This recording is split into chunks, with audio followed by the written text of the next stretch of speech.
When Carmen hears strange noises, the hair on the back of her neck instantly stands on end. She's heard this noise before. It was eerily familiar, and yet she couldn't place it until she noticed what looked like a strange bird perched on a tree. But before we start, smash the like button and make sure to subscribe if you haven't, and hit that notification bell so that you won't miss any new stories. She couldn't make sense of what kind of bird it was. When she got closer, the noise from the bird started to hurt her ears. Carmen tried to approach the bird to see what it was, but the pain started to hold her back. She had a feeling she wasn't welcome here. But she decided to ignore the pain and just try to get closer. Then the pain got so intense in her ears that it almost made her collapse. Carmen screamed in pain. Her ears were burning due to the high-pitched sound coming from the bird. This bird did not want Carmen to come closer. Carmen had to know what this was. But at a certain point, the pain in her ears became unbearable. By then, she had already fainted. After a while, Carmen suddenly woke up. She did not hear the sound anymore, but she had an enormous headache. With intense pain, she managed to crawl to a safe distance to regain her strength again. She grabbed her camera to zoom in on the bird again. Then she got to the realization that her camera was broken because she had been unconscious for a while. The afternoon passed faster than she had hoped. It was slowly getting dark, and she began to see less. It was no longer a safe situation to stay here. Carmen decided to go home. But that night, Carmen could not fall asleep. She kept tossing and turning, but she couldn't let go of the event with the bird. She decided to go to a friend for advice. Carmen had to get someone on her side, and she had to tell her story. She told Amy, her friend, what she had found and what had happened. Amy instantly turned pale. She was initially way too scared to join Carmen, but Carmen managed to convince her. However, Amy wanted to ask some local people about the incident first. Carmen and Amy went inside the town trying to talk to some older people who had lived there for a very long time. Carmen was convinced someone had to know something about this bird. When asked an old lady, she was shocked and walked away. What was going on? Everyone they tried talking to seemed way too scared to talk about the bird. This could not be a coincidence. Amy wanted to leave it alone, but Carmen had to figure it out.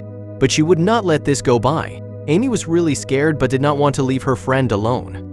Amy really struggled with the decision to join Carmen, who wanted to go back to the bird. She convinced Carmen to at least buy some earplugs. This would reduce the sound of the bird. Carmen knew exactly where to go. She had memorized where the bird was. Then she realized something. Amy said that they weren't allowed in this part of the forest, but Carmen had never seen signs stating that. She tried to pull up a satellite view on her phone, but there wasn't any service in the more remote regions. If they needed help, they couldn't get it. Finally, Carmen decided to pause and check their location again. She was able to get a weak signal on their GPS tracker that indicated they were close to the spot she had seen the bird. Carmen now saw the spot she had seen the bird, and she approached cautiously. She took a few steps closer and suddenly fell over. Her foot tangled in something. Amy hurried over to help her remove her boot and get free. When they looked up, they were staring at the bird. Instantly, both their ears almost exploded with pain. Amy had never felt something like this before. She almost faints due to the sound. When Amy got the chance, she crawled up on her feet and ran away very fast, leaving Carmen behind all on her own. What she saw next shocked her. Carmen was crawling on the ground. She had managed to get her earplugs in her ear. However, they did not seem to help. The sound pierced right through it. She ran over to the house immediately. She was completely out of breath when she got there. Hysterically, she tried telling him what had happened, but he did not believe her. The ranger, Mark, did not really want to help Amy at first, and he felt like she was making up a story. But she kept pushing him to help. Mark eventually gave in to calm Amy down. But Amy felt like Mark had something to hide. While going back, Mark was awfully quiet. Amy had not told him where exactly the bird and Carmen were, but Mark seemed to know instantly where to go to. He walked in a straight line to the place with the bird. Had he been there before? Amy was shocked when reaching the place with the bird. Carmen was gone. Amy did not believe her eyes. They had just been here. Did she get out safely? Mark told Amy that no one was there and that they should get out of the forest. Amy should not be here. Mark did not even want to look further. Amy realized that the bird was still in the tree. This time when she approached it, it did not make a sound. Was it even a bird? Mark got really angry when Amy moved closer. It was like he did not want Amy to move any closer to the bird. Mark led Amy away from the bird. Amy wanted to call the police, but Mark immediately refused. He told Amy to calm down and that he would help look for her. Amy got a weird feeling about this, but she agreed anyways.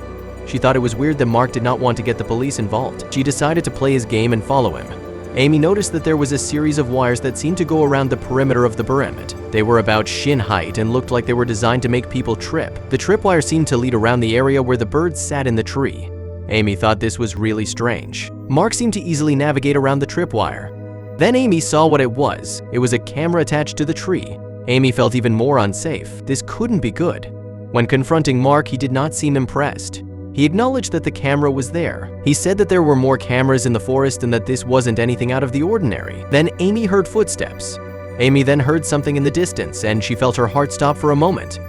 Who was approaching them? Then she decided to just walk towards the bird to see what would happen. And instantly, when moving towards the bird, Mark lunged at Amy. He tried keeping her from the bird. Now she definitely knew that Mark could not be trusted. Immediately, she tried shaking Mark. She kicked him to get loose and decided to make a run for it. She had to warn the police. Without any hesitation, Amy made a run for it. She couldn't risk getting caught by Mark or someone else that was approaching them. When she did not stop running, she heard dogs barking. Suddenly, Amy tripped over a branch. She hurt herself so much that she could not run any further. Amy was a little scared. Then she saw 2 German shepherds getting closer to her. Why were these dogs following her? Then suddenly, the dogs were called off and a man approached them. Who was this mysterious man? Mark and another man approached Amy. He did not seem like he had any bad intentions, but he looked very serious. Amy was instructed to follow them and remain quiet. Amy obeyed them and followed the 2 men. She wasn't sure what would happen, but she knew that it would already have happened if they had any wrong intentions. Then she spotted where they were going, a military compound. Amy was totally baffled. Now she realized as well that Alex was in full uniform. He had to be military. What had she done? Amy decided to keep quiet, as she soon would find out. As they entered the military compound, Amy's mind raced with questions and uncertainty. The connection between the mysterious events in the woods, the bird, and this military facility remained shrouded in mystery. She felt a mix of apprehension and curiosity, knowing that whatever lay ahead would shed light on the enigmatic puzzle she had unwittingly become a part of. Amy continued to follow Mark and Alex, her heart heavy with anticipation as they ventured further into the heart of this unexpected and unsettling revelation. When she entered the military compound, she saw Carmen. Carmen was being treated by a nurse, as she was hurt pretty badly. Amy was extremely happy to see Carmen, and likewise was Carmen. But now Amy demanded answers. Alex started explaining to Amy what had happened. Amy and Carmen had breached military ground. They had ignored earlier signs in the forest to turn back. The bird they had seen was a new security system to incapacitate the enemy with sound.